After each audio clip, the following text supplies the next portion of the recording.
of Audit, and if they are implemented in the budget, what will happen. But to start off from the government side, we are joined by the Finance Minister, Senator Mathias Cormann, all the way from our Perth studio. Mathias Cormann, thanks as ever for your time. I know it's pretty early over there in the West. Good to be here. We'll start off, if we can, with something not actually in the Commission of Audit, but the debt tax. And we've heard the Treasurer say a few times that if implemented, this measure would very much mean higher income earners contribute to savings measures because of the fact, of course, that lower income earners will be more affected by some of the spending cuts we're going to see.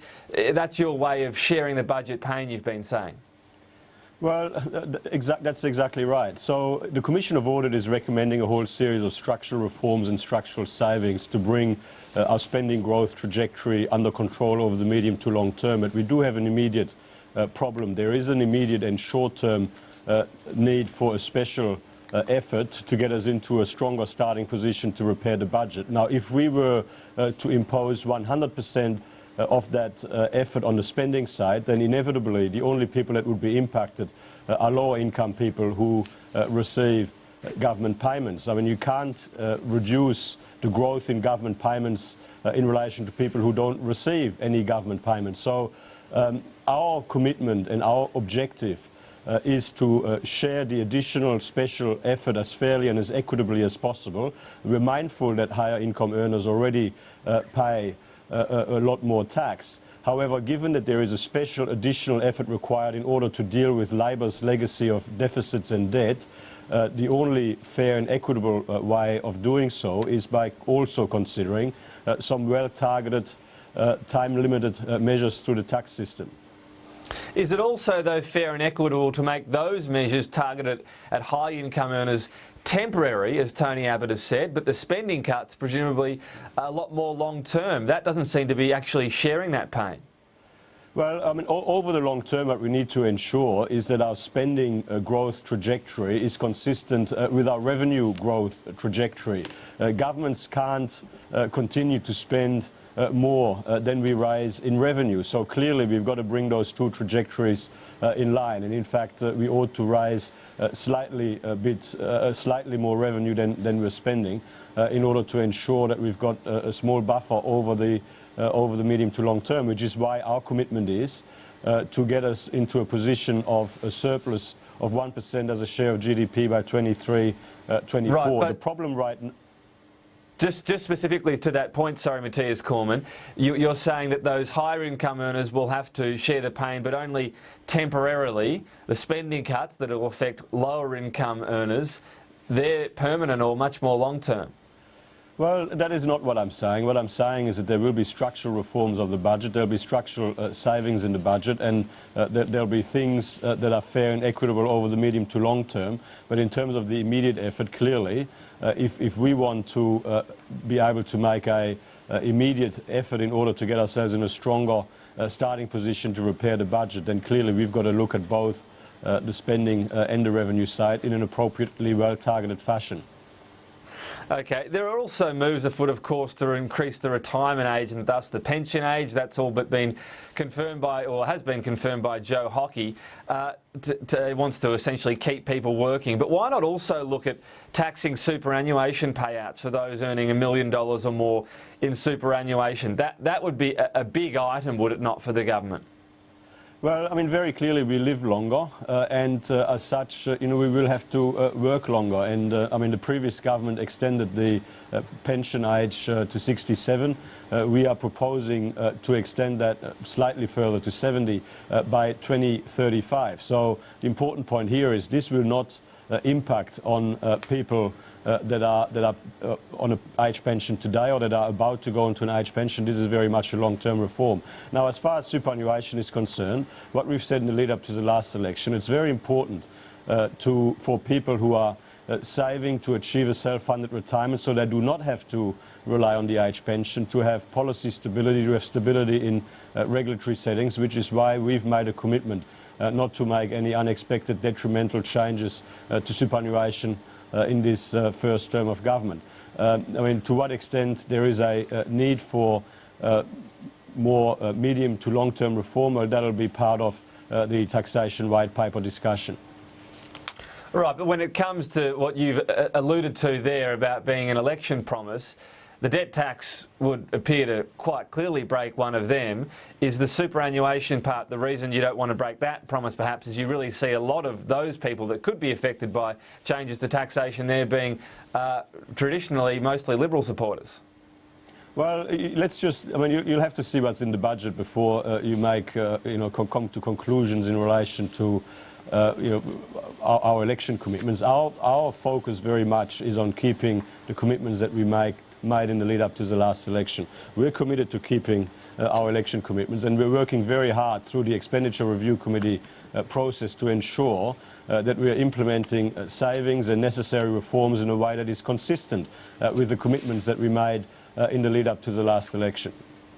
The Commission of Audit didn't look at tax expenditures such as the superannuation tax breaks I alluded to earlier. Are those sort of measures going to be looked at in this tax white paper, tax expenditures?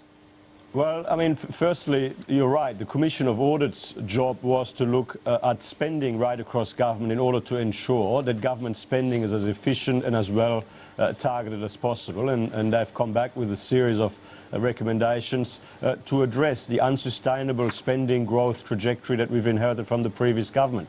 Now, I mean, in relation to superannuation, you've got to be very careful here. The whole purpose of superannuation is to ensure that more people across Australia can look after their own needs in retirement and not have to rely on the age pension. When people talk about tax expenditures, what they really, and wanting to address that, what they're saying is they want us to increase taxes for those that are saving more to achieve a self-funded retirement. Now, we want more people to save more so that more people can look after their own needs in retirement and fewer people have to rely on the age pension. There's surely a line to be found there somewhere. Sure, encourage saving, but once you get a super accounts of $1 million plus, is there not a line at some point where you think the system could be more sustainable, where some sort of tax occurs? Well, I remember like when Labor was looking at this in government about a year ago, they talked about balances between $800,000 and $1 million being balances for people that are rich. Now, if you look at the net present value of the age pension for a couple aged 65, the net present value of the age pension is about $800,000. So you shouldn't think for 1 second that somebody with a superannuation saving of $800,000 to $1 million is rich, because it's just not true.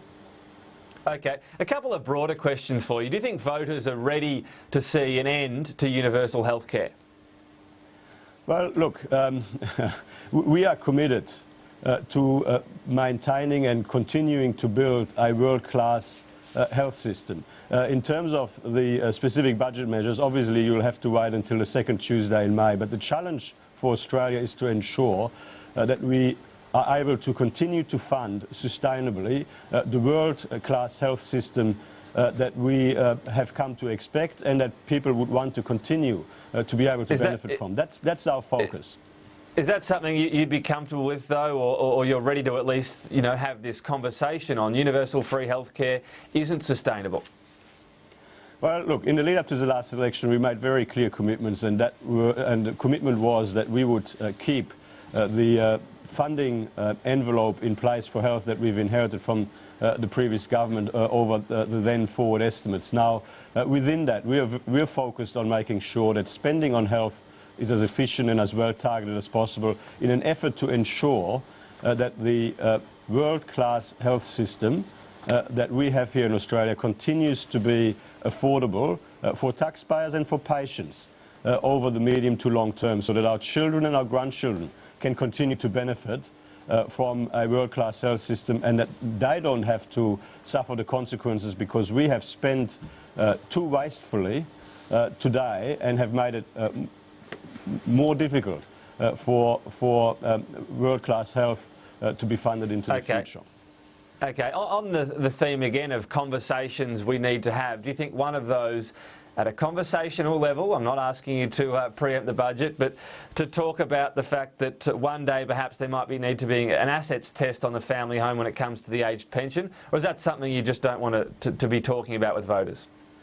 Well, I mean, you are asking me to you are inviting me to speculate on what may or may not be in the budget. We haven't provided responses to each of the recommendations that were made by the Commission of Audit. Clearly, as is invariably the case with these sorts of reports, there will be some recommendations which we will agree with and be able to implement immediately. There will be others that will take some more work, and there will be some things that we will never do.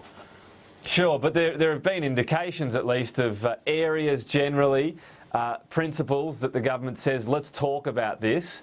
Is that one, which is a pretty big one for seniors groups, is that an area you're going to be talking about at least, taking out there, sounding people out about it? We're going to be talking about how we can ensure that the unsustainable spending growth trajectory that we've inherited from the previous government can be addressed. Without any corrective action, Commonwealth spending would go from $409 billion this year to $690 billion in 2023-24. That would be 26.5% of spending as a share of GDP, which is incredibly high. Compare that to the 23.1% of spending as a share of GDP in the last year of the Howard government. That is a spending growth trajectory that Labor has put us on, and we've got to fix it. When it comes to this Commission of Audit report, we heard Tony Shepherd under questioning from a Senate committee yesterday say he had no idea how many public service jobs would be affected by his report's recommendations. He said it could be 5,000, it could be 15,000, he didn't know. Is that a good sign for what's being billed as a very thorough report? Well, Tony Shepherd had a job to make recommendations to government.